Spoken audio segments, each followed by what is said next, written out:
Morning, সবাই কেমন আছো? আশা করি খুব ভালো আছো। আর আমি এখন একটু ভালো আছি, দেখেই বুঝতে পারছো। এখন বাজে ভোর 4:45। আর এখন আমরা বেরোচ্ছি, আজকে একটা জায়গায় ঘুরতে যাচ্ছি। তো যেতে যেতে বলবো তোমাদের কোথায় ঘুরতে যাচ্ছি, আর দেখলেও ব্লগটা পুরোটা তোমরা বুঝতে পারবে কোথায় যাচ্ছি ঘুরতে।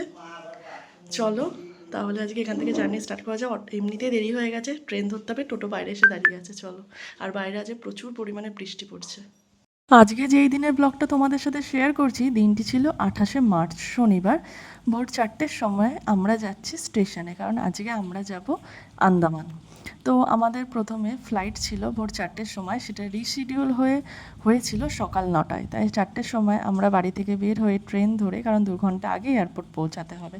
তো প্রচুর বৃষ্টি ছিল, আর আমার শরীরটাও ভালো ছিল না, গলা প্রচণ্ড ব্যথা ছিল, তাই আমি এরকম মাফলার সোয়েটার পরেছি।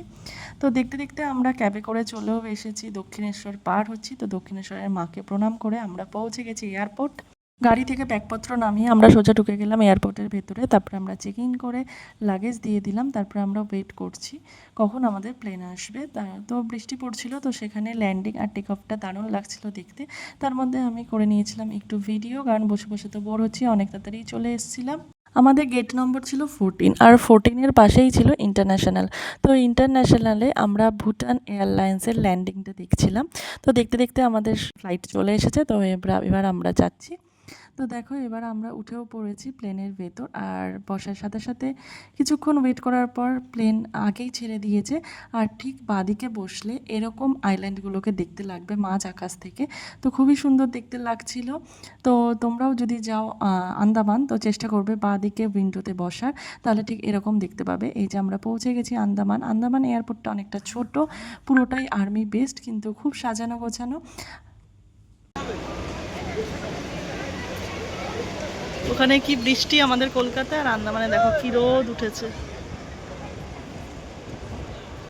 আকাশটা তো খুব সুন্দর দেখতে লাগছিল। আর সামনেই দেখো কত বড় আম্বেদকারের স্ট্যাচু, আর গাছে কি সুন্দর সুন্দর ফুল ছিল। সেদিনকে প্রচুর গরমও, কারণ মার্চ মাস, আর খুব সুন্দর হাওয়াও দিচ্ছিল। তো তারপর আমরা দেখি যে আমাদের গাড়ি এসে দাঁড়িয়ে আছে। আমরা পুরো ট্রাভেল এজেন্সির সাথেই এসেছিলাম, ট্রাভেল এজেন্সি বুক করে। তো তারপরে গাড়িতে লাগেজ তুলে দিয়ে আমরাও উঠে গেলাম, কারণ এয়ারপোর্ট থেকে আমাদের যে হোটেলটা ছিল, তো সেটা ছিল মাত্রই 5 থেকে 10 মিনিটের রাস্তা। রাস্তা শুধু এপার আর ওপার। তারপরে চলে যাওয়ার সাথে সাথে আমাদের সবাইকে ওয়েলকাম ড্রিঙ্ক দিয়ে দিল। ওয়েলকাম ড্রিঙ্ক খেয়ে তারপরে আমাদের সবাইকে ঘর দিয়ে দিয়েছিল। তো আমরা সবার পছন্দ মতো নিজেরা একটা একটা করে ঘর নিয়ে নিলাম। এরপর আমরা ফ্রেশ ট্রেশ হয়ে চলে গেলাম একবারে লাঞ্চ করতে, কারণ অনেকটাই দেরি হয়ে গেছে। তো লাঞ্চে ছিল সিম্পল খাওয়া দাওয়া, ভাত ডাল আলু ভাজা ডিম আলু পোস্ত, এইসব খেয়ে একটু রেস্ট নিয়ে আমরা বেরিয়ে গেলাম। সামনেই একটা বিচ আছে, লাঞ্চ কমপ্লিট। এখন আমরা যাচ্ছি সামনেই একটা বিচে। তো এই যে এইটা আমার আর দেবাঞ্জনের আউটফিট, ব্যাকগ্রাউন্ড ইগনোর করো। চলো তাহলে বিচে গিয়ে দেখা হবে। এই যে আমরা চলে এসেছি বিচে। বিচটির নাম হচ্ছে করবিনস কোভ বিচ। এই বিচে মূলত ওয়াটার অ্যাক্টিভিটি হচ্ছিল, কিন্তু আমরা সেগুলো করিনি, কারণ এখান থেকে আমরা যাবো আবার সেলুলার জেলে, তাই জন্য করিনি। আর তারপর তো নীল আছে, হ্যাভলক আছে, সেখানে গিয়ে তো আমরা অ্যাক্টিভিটি করবো বলে এখানে করিনি। এখানে শুধু জাস্ট আমরা একটু সমুদ্রের জলে পা ভিজিয়ে কটা ফটো ভিডিও নিয়েছিলাম। তোমরা দেখো বিচটা কত সুন্দর।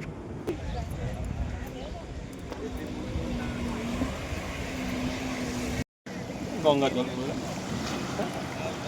বিচ থেকে ওয়াকিং ডিস্টেন্সে ছিল সেলুলার জেল। তো আমরা হেঁটেই চলে গেছিলাম সেলুলার জেলে। তো সেলুলার জেলে ঢোকার আগে সবাইকে আইডেন্টি কার্ড শো করিয়ে তারপর ঢুকতে হচ্ছিল। গাইড পাওয়া যাচ্ছিল 6 জনের জন্য 200 টাকা। তো সেই গাইড আমরা নিয়েছিলাম। তো তিনি আমাদের সব বুঝিয়ে বললেন। এই জেলটি মূলত তৈরি করা হয়েছিল ব্রিটিশ আমলের স্বাধীনতা সংগ্রামীদের নির্বাসনের জন্য। সন্ধেবেলা এখানে লাইট অ্যান্ড সাউন্ড একটা শো হয়, সেই টিকিটটা অবশ্যই আগে থেকে কেটে রাখতে হবে অনলাইনে। তো আমাদেরও কাটা ছিল, ওই 5টা থেকে আমাদের শো ছিল। শোতে দেখানো হয় যে সেলুলার জেল কীভাবে তৈরি হয়েছিল, আর স্বাধীনতা সংগ্রামীরা আমাদের স্বাধীনতার জন্য কিভাবে নির্মম কষ্ট সহ্য করেছিল। সেখানে সেই সব দেখার পর চোখ দিয়ে জল পড়তে বাধ্য। ওই ভেতরে আটকে দেবো কি এটা এইটা এটা লাগিয়ে দিন এটা।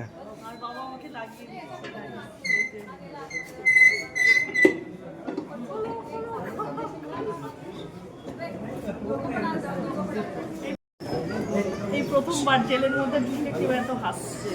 এখান থেকে সোজা চলে গেছিলাম আমরা হোটেলে, কারণ কালকে অনেক তাড়াতাড়ি আমাদের বেরোতে হবে। কালকে আমরা যাব রস আইল্যান্ডে, আর তাই জন্য তাড়াতাড়ি ডিনার করে নিলাম। ব্লগটা তাহলে এখানেই শেষ করছি। কেমন লাগলো অবশ্যই জানিও।